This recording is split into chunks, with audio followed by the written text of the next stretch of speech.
नमस्कार दोस्तों, स्वागत करते हैं आपके अपने YouTube चैनल में। दोस्तों, देश के करोड़ों किसानों के लिए खुशखबरी निकलकर आ चुकी है। प्रधानमंत्री किसान सम्मान निधि योजना की 22वीं किस्त जिन किसानों को नहीं मिली, उन किसानों को क्या 27 मार्च से किस्त मिलना शुरू हो जाएगा। और प्रधानमंत्री किसान सम्मान निधि योजना की 23वीं किस्त कब आने वाली है, इसको लेकर भी अपडेट निकल कर आ रहा है। और जिन किसानों को 21वीं किस्त नहीं मिली है, क्या उन किसानों को 22वीं किस्त 27 मार्च या फिर 28 मार्च कब से किस्त मिलेगा। और इसके साथ ही 22वीं किस्त अगर आपको नहीं मिली है तो क्या 23वीं किस्त मिलेगी कि नहीं मिलेगी, उसके लिए क्या पात्रता और क्या नए नियम यहां पे लागू किए गए हैं, क्या है यहां पर शर्तें, पूरी जानकारी चलिए आपको हम बताते हैं। अगर आप भी एक किसान हैं तो प्रधानमंत्री किसान सम्मान निधि योजना की 23वीं किस्त कब जारी होने वाली, इसको लेकर क्या लेटेस्ट अपडेट निकल कर आ रहा है, चलिए विस्तार से आपको हम पूरी जानकारी यहां पर बता देते हैं। वीडियो में आगे बढ़े दोस्तों, उससे पहले भारत के आप किस राज्य से वीडियो देख रहे हैं कमेंट करके आप अपने राज्य का नाम लिख सकते हैं। और साथ ही में वीडियो को लाइक नहीं किया है दोस्तों, तुरंत वीडियो को लाइक करके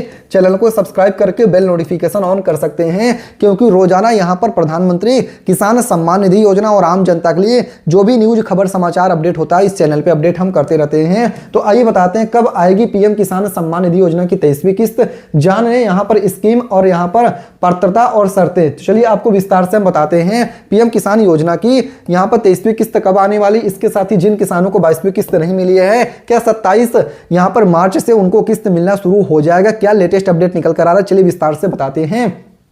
प्रधानमंत्री किसान सम्मान निधि योजना के तहत देश के करोड़ों लघु और सीमांत किसानों को 22वीं किस्त प्राप्त हो चुकी है। ऐसे में अब लाभार्थियों किसान अपनी अगली किस्त का बेसब्री से इंतजार कर रहे हैं।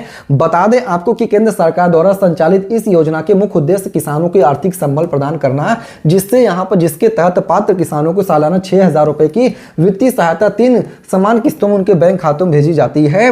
मीडिया रिपोर्ट में पिछले रुझानों के अनुसार 23वीं किस्त जुलाई 2026 तक जारी होने की संभावना हैं। जी हां दोस्तों, बता दें कि 23वीं किस्त आपकी जुलाई 2026 तक जारी होने की संभावनाएं हैं। हालांकि सरकार की तरफ से अभी तक इसकी आधिकारिक ऑफिशियल डेट अनाउंस नहीं हुआ है, पढ़ सकते हैं। हालांकि अभी तक सरकार की तरफ से आधिकारिक सूचना जारी नहीं हुई है। बता दें कि सरकार ने स्पष्ट किया है कि इस योजना का लाभ उन्हीं किसानों को दिया जाएगा जिन्होंने अपनी ई-केवाईसी और भूमि सत्यापन का प्रक्रिया को समय रहते पूरा कर लिया है। अब आइए जानते हैं प्रधानमंत्री किसान सम्मान निधि योजना का लाभ लेने के लिए पात्रता के लिए क्या क्या यहाँ पर शर्तें हैं, क्या क्या नए नियम लागू किए गए हैं, ताकि आप भी लाभ ले पाएं। पूरी जानकारी चलिए आपको हम विस्तार से बताते हैं। कहीं भी कुछ भी जानकारी समझ में नहीं आता तो कमेंट करके पूछ सकते हैं। दोस्तों, बता दें किस्त पाने के लिए अनिवार्य पात्रता और शर्तें। प्रधानमंत्री किसान सम्मान निधि योजना की चाहे पुरानी किस्त हो गई, चाहे आने वाली जो भी यहाँ पर जैसे 23वीं किस्त 24वीं किस्त उसका किस्त का लाभ लेने के लिए ये शर्तें लागू किया गया, ये नियम लागू किया गया, जिसका पालन आप सभी लोगों को करना होगा जो लोग इस योजना का लाभ लेना चाहते हैं, चाहे किसान हो गए, चाहे यहाँ पर छोटे किसान जो भी इसके लिए एलिजिबल है, पात्र हैं, पढ़ सकते हैं। इस योजना का लाभ सिर्फ उन्हीं किसानों को मिलता है जिनके पास खेती योग्य अपनी जमीन है। पहली चीज तो इस चीज को समझ लीजिए कि अगर आपके पास खेती योग्य अपनी खुद की जमीन है तभी आप इसके लिए आवेदन कर पाएंगे और तभी आप इसका यहाँ पर लाभ ले पाएंगे।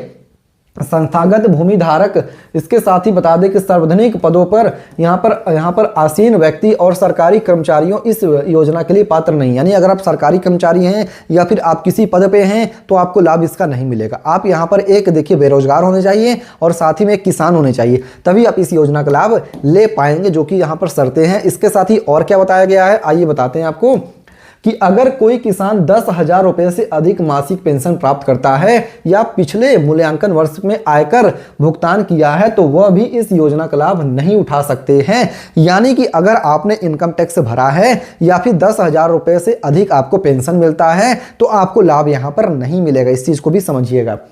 पात्रता की सटीक जांच के लिए पोर्टल पर बेनिफिशियरी स्टेटस जरूर चेक करें। यानी कि अगर आपको अपना स्टेटस चेक करना है कि आप इसके लिए पात्र हैं कि नहीं है तो बेनिफिशियरी स्टेटस चेक कर सकते हैं, जो कि केवल ऑफिशियल वेबसाइट पे ही आपको चेक करना है। यहां पर पढ़ सकते हैं, यहां पर आप देख सकते हैं कि आपका नाम, बैंक खाता नंबर, आधार नंबर सही है या नहीं है। यहां पर अगर कोई गलत होता है तो आपकी किस्त रुक सकती है। अब जिन किसानों की 22वीं किस्त रुकी है वो लोग ध्यान से समझिएगा। यहां पर आपने कुछ मिस्टेक कर दिया जो कि कॉमन मिस्टेक है, जैसे कि पहला हो सकता है कि आपका ई-केवाईसी ना हो, दूसरा कारण हो सकता है कि आपका आधार कार्ड बैंक अकाउंट से लिंक ना हो, इसकी वजह से भी आपकी किस्त रुक सकती है। तो यह काम जैसे ही आप पूरा करेंगे आपको लाभ मिल जाएगा। और भारत के आप किस राज्य से वीडियो देख रहे हैं, यूपी से, बिहार से, दिल्ली से, झारखंड से, कमेंट करके जरूर बताइएगा दोस्तों, क्योंकि रोजाना यहां पर किसानों के लिए जो भी न्यूज, खबर, समाचार होता है इस चैनल के माध्यम से अपडेट हम करते रहते हैं। फिर से मिलते हैं दूसरे वीडियो में, तब तक के लिए धन्यवाद। जय हिंद, जय भारत।